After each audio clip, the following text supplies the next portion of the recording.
If you paid a John Deere dealer for a repair since 2018, you were not a customer. You were a hostage. On April 6, 2026, a federal court agreed. John Deere just settled a class action lawsuit for $99 million. Over 200,000 American farmers qualify to claim a share. The payout covers 26 to 53% of the overcharge damages Deere extracted through a captive repair system the company engineered, locked, and ran for more than a decade. That is the repair monopoly verdict. And the FTC case against Deere is still active. For years, the playbook was simple. A sensor failed on a $300,000 tractor. The farmer could physically replace the sensor in 10 minutes with a wrench. The fault code needed to clear before the tractor would start. And that code could only be cleared by a diagnostic tool called Service Advisor. Service Advisor was available exclusively to John Deere authorized dealers. The pared down version Deere sold to the public, called Customer Service Advisor, started at $8,500 for the first year. The version the dealer actually uses was not for sale at any price. So the farmer called the dealership. The dealership dispatched a technician at $150 to $180 per hour, plus travel time, plus parts. The farmer sat in a field during harvest, losing thousands of dollars an hour, while a dealer truck drove across the county to plug in a laptop and push a button. That is not a repair service, that is a software tether, a billing toll booth, a repair monopoly protected by a login screen. Every fault code was a toll. Every sensor was a trap door. Every diagnostic was a dealer visit the farmer had already paid for 3 times over in the price of the machine. The farmers filed suit in 2022. 17 farms across multiple states led the class.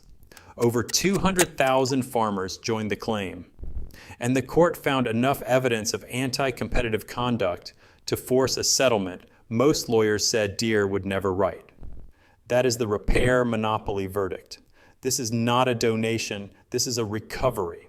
Farmers are reclaiming up to 53% of what Deere overcharged them, against a typical 5 to 15% recovery in antitrust cases.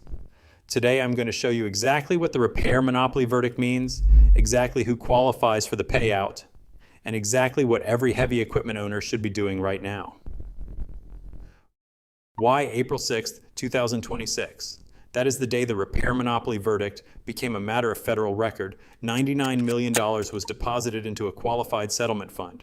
Those funds will be distributed to every class member who paid Deere or its authorized dealers for large agricultural equipment repairs between January 10, 2018 and the date of preliminary approval.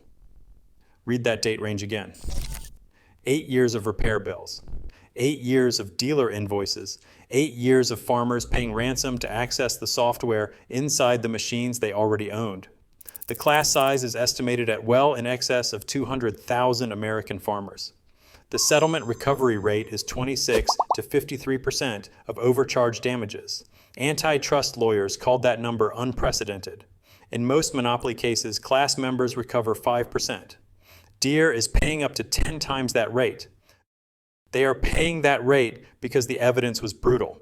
Internal communications, dealer margin structures, software licensing restrictions. The lawsuit laid out a decade of deliberate anti-competitive conduct written in Deere's own internal documents. But the money is only half of the repair monopoly verdict. The other half is the injunctive relief. For the next 10 years, Deere is court-ordered to provide repair resources, diagnostic software, and documentation to every owner, lessor, and independent repair provider of covered, large agricultural equipment on fair and reasonable terms.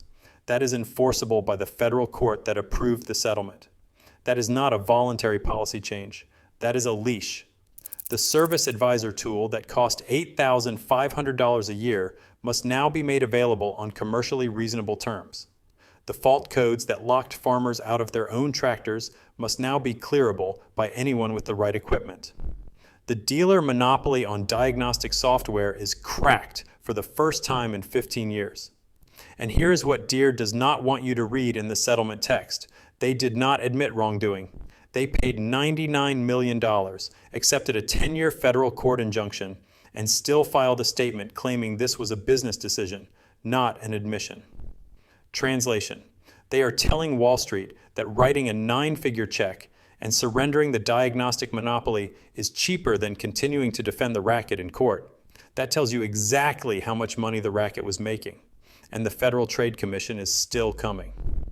The FTC, along with the Attorneys General of Illinois, Minnesota, Michigan, Wisconsin, and Arizona, filed a separate federal lawsuit against Deere in January 2025. A federal judge denied Deere's motion to dismiss. The case is in active discovery as of April 2026. The repair monopoly verdict was the first blow. The FTC case is the second. First, if you paid a Deere dealer or Deere directly for any large equipment repair between January 10th, 2018 and the settlement approval date, file your claim. The class size is over 200,000 farms. The settlement fund is $99 million. The per farm payout depends on documented overcharges. The plaintiff's attorneys have built the claim portal. You do not need a lawyer. You need your invoices. Dig them out. Second, invoke your state right to repair law if you have one. Colorado HB 23-1011 went into effect January 1st, 2024. That was the first agricultural right to repair law in the country. It requires manufacturers to provide diagnostic tools, parts, and documentation to owners and independent repair providers. Failure to comply is a deceptive trade practice under Colorado law. More states are drafting similar laws. Call your state representative and push. Third, demand. Service advisor access now. Under the injunction, Deere must make its repair tools available on fair and reasonable terms for the next 10 years. Fair terms are not $8,500 per year. Contact Deere in writing. Get a written price. Record any refusal. Every written refusal is evidence for the next lawsuit. Fourth, support the FTC case. The class action was private litigation. The FTC case is the federal government bringing an antitrust hammer down on the entire agricultural equipment industry. A verdict there reshapes the rules for Caterpillar, Komatsu, Kubota, and Case in the same way.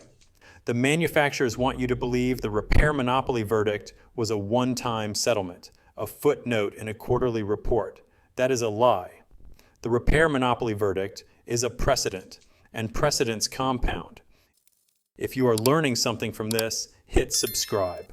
I cover the scams, traps, and verdicts reshaping the heavy equipment industry every single week. The repair monopoly verdict cracks the door open on Deere. The other manufacturers are watching it, adjusting their policies in private and quietly running the same racket through telematics, software locks, and parts restrictions. If you want to see the 4 parts every contractor should be stockpiling before the next price hike, click the video on your screen right now.